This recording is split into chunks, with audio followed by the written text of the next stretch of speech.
आपकी आवाज नहीं आ रही है। Next is propose a solution. To state what is that you would like to see happen by writing it down or discussing about the problem and dividing it equally between both of you. जो भी problem है उसे लिख के लेना है और फिर उसे आपस में मिलजुल के सुलझाना है ताकि इजीली वो सॉल्यूशन निकल आए. Describe how your solution benefits the other person. जो भी आप लोगों का सॉल्यूशन निकल आया है उसे निकाला है आपने तो वो दूसरों को भी उसको भी कैसे बेनिफिट करेगा इसके बारे में बताना है. People are more willing to work with you if they get something good from it. अगर कोई लोगों को उससे कुछ बेनिफिट या फिर फायदा होने वाला है तो इट्स बट नेचुरल कि लोग आपके साथ काम करना स्टार्ट करेंगे. So when people feel understood or listened to, they are more likely to agree to the request. अगर लोगों को आपके बारे में थोड़ा सा अच्छा फीलिंग आ जाए तो इट्स बट नेचुरल कि कोई भी आपके साथ काम करने के लिए तैयार हो जाते हैं. Next is be prepared to make a deal. This means discussing with the person the other option that could also solve the problem. एक डील बनानी है हम लोगों को कि सिर्फ मुझे ही नहीं सामने वाले को भी वो डील एक्सेप्ट होनी चाहिए. तो ऐसी डील बनानी है और ये कब पॉसिबल है जब हम लोग एक दूसरे का प्रॉब्लम डिस्कस करें और इससे बीच में से कोई रास्ता निकाले तो ये पॉसिबल हो सकता है. Next is take inventory of what. नहीं वो देते नहीं है, वो तो बॉस है, बॉस भी तो दिखाएंगे. Okay. Take inventory of what exactly is bothering you about the person or situation. क्या है जो वो पर्सन के बारे में या फिर सिचुएशन मुझे कहाँ पे और क्यों बॉदर कर रहा है तो ये जानना बहुत जरूरी है. तो इसके बारे में हम लोगों को एक इन्वेंटरी बनानी पड़ेगी.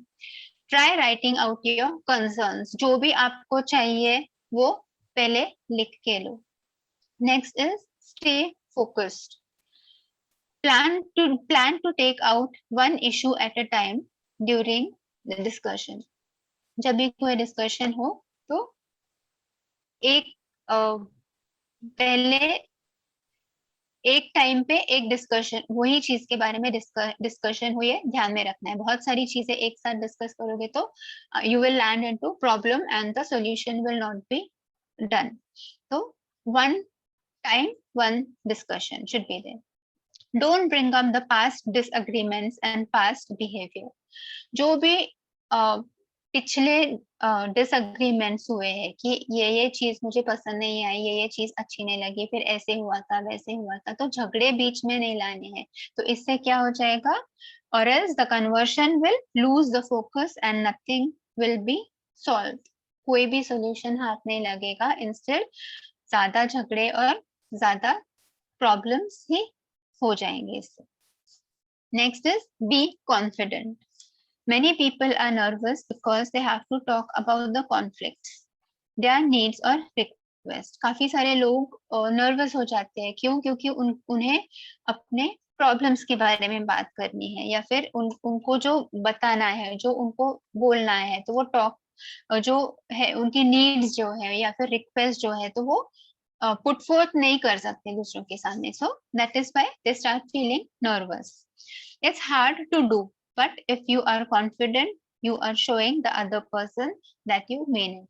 पहले थोड़ा सा डिफिकल्ट लगता है, but जैसे ही आप इन्वॉल्व होते जाओगे और सॉल्यूशन के नजदीक आते जाओगे तो obviously you start feeling very confident about it.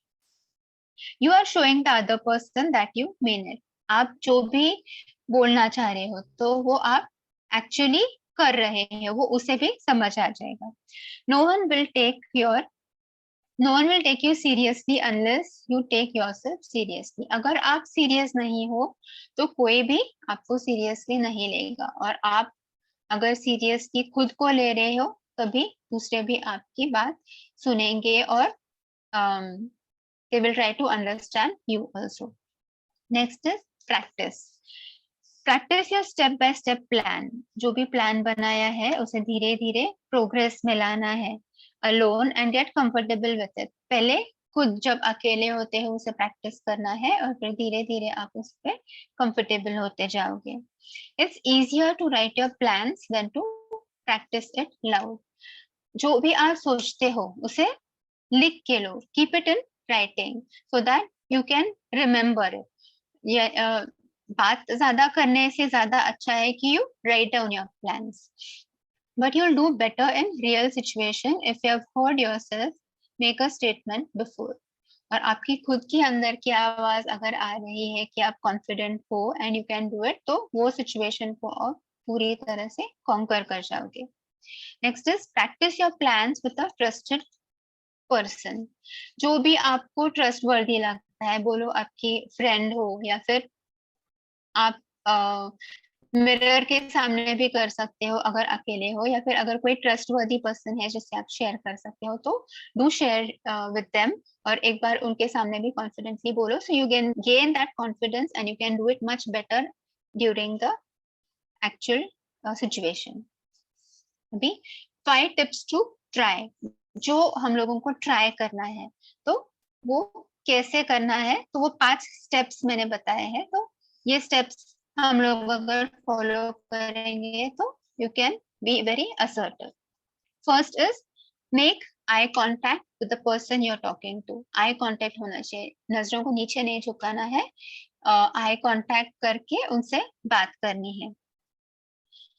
Then your facial expression should be open and sincere. जो भी आप बात कर रहे हो तो वो कैसे ओपनली बात करनी है. एंड योर एक्सप्रेशंस, फेस के एक्सप्रेशंस जो है, you have to show them कि you really mean it, you are very sincere to it. Next is sit और stand up tall with a straight back. Speak clear and firmly. जब भी आप बात करते हो सीधे बैठो या फिर सीधे खड़े रह के बात करनी है. एंड जो भी आप टॉपिक डील करने वाले हो तो be firm about it. Firmly आप उसे प्रेजेंट करो. Use hand and facial expressions to highlight your most important points. जो भी आपको पॉइंट्स बतानी है, जो इम्पोर्टेंट पॉइंट्स है जो आपको डिस्कस करनी है या फिर आपको बतानी है, तो उसे आप फेशियल या फिर हैंड एक्सप्रेशन से उसे एक्सप्रेस कर सकते हो. Try not to sound as if you are asking a question when you are not. ऐसे लाइक बीच में ही अगर कोई क्वेश्चन पूछे या फिर उसे इंटरप्ट करके, don't try to disturb the situation. और अगर आपको पूछना ही नहीं है तो इंटरप्शन नहीं करना है. क्वेश्चन अगर पूछना ही नहीं है तो don't interrupt with the discussion going on. And the last point, fifth point is, don't use an apologetic tone or voice. You will be more confident when you practice this in front of the mirror or a trusted person. जो भी आप बोलने वाले हो या फिर, तो वहां पे apologetic tone नहीं करना है. apologetic tone in the sense कि बाबा मैं गलत हूँ या फिर मुझसे ये प्रॉब्लम हो गया, so I am sorry for it. So not that way. Be firm and do tell your problems. और फिर उसके बाद, उसके पहले आपको कहाँ पे प्रैक्टिस करनी है, किसी कॉन्फिडेंट पर्सन के सामने या फिर मिरर के सामने.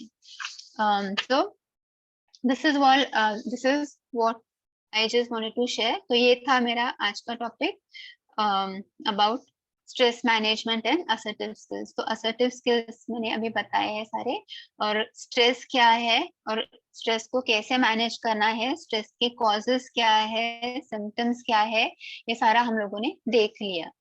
तो thank you all for watching. And if you have any questions you can ask me personally.